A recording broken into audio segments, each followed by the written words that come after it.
नहीं बोलती। सुधा और राकेश के 3 बेटे थे। शादी के बाद तीनों माँ बाप से दूर रहते और सिर्फ त्योहारों में आते। माँ जी, पिताजी, अगली बार आप लोग हमारे घर आइएगा। अरे नहीं बहू, सब यहीं आ जाते हैं तो घर खिला खिला लगता है। हाँ बहू, तू हमेशा बुलाती है तो जरूर आएंगे तेरे पास भी। हाँ हाँ, दीदी का घर बड़ा जो है, सब कुछ आपने शादी के बाद दीदी को ही तो दे दिया था। हमें भी दिया होता तो हम भी बड़ा घर लेते। क्यों सुनील? अरे नहीं, पापा ने सबको एक बराबर ही दिया है। छोटी बहू, क्या चाहिए तुम्हें, बोलो। वो आपके सोने की चेन वाली घड़ी है ना, वो अगर आप मुझे, तभी वहाँ मजली बहू भी आ जाती है। और मुझे ना आपका मंगलसूत्र कितना लंबा, सुंदर और भारी भी है।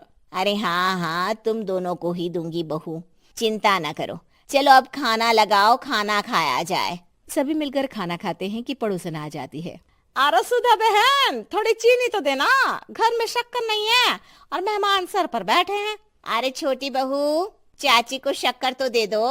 अरे मजली दीदी, आप दे दीजिए ना, मैं यहाँ कम आती हूँ तो मुझे पता ही नहीं है कि सासू माँ सारी चीजें कहाँ रखती है। और तुम, मैं कौन सा यहाँ रोज शक्कर फाँकने के लिए आती हूँ, मुझे भी नहीं है पता। तभी बड़ी बहू हाथ में चीनी की कटोरी लेकर आती है। चाची, शक्कर आप लोगों का बड़ा सहारा है माँ जी और पिताजी को, वरना हम लोग तो यहाँ रहते ही नहीं।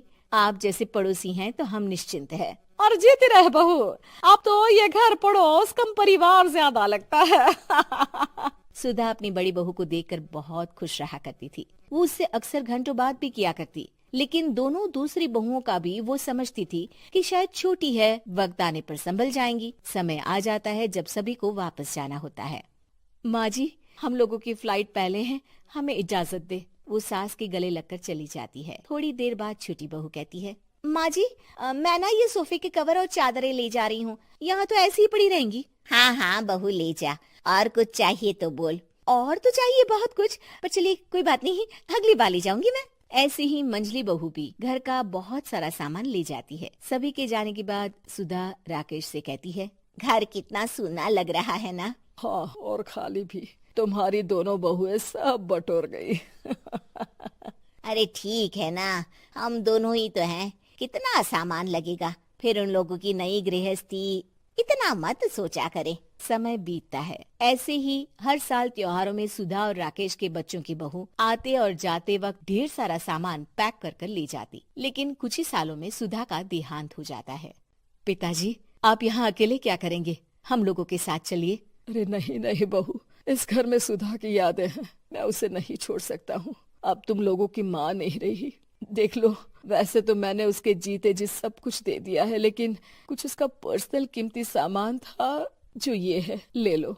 सामान में होती है एक घड़ी और एक मंगलसूत्र। माँ जी ने कहा था कि वो ये घड़ी मुझे देंगी। हाँ हाँ, पिताजी, माँ ने सबके सामने ये घड़ी सरिता को देने के लिए कहा था। उठा लो सरिता माँ की घड़ी। अब क्या था, छोटी बहू फट से घड़ी उठा लेती है। और पिताजी, ये मंगलसूत्र तो माँ ने मुझे ही देने को कहा था, याद है ना? वो सभी की ओर इशारा करती है। तू भी ले ले ये हार बेटा, कोई बात नहीं। मंजली फटाक से हार उठा लेती है।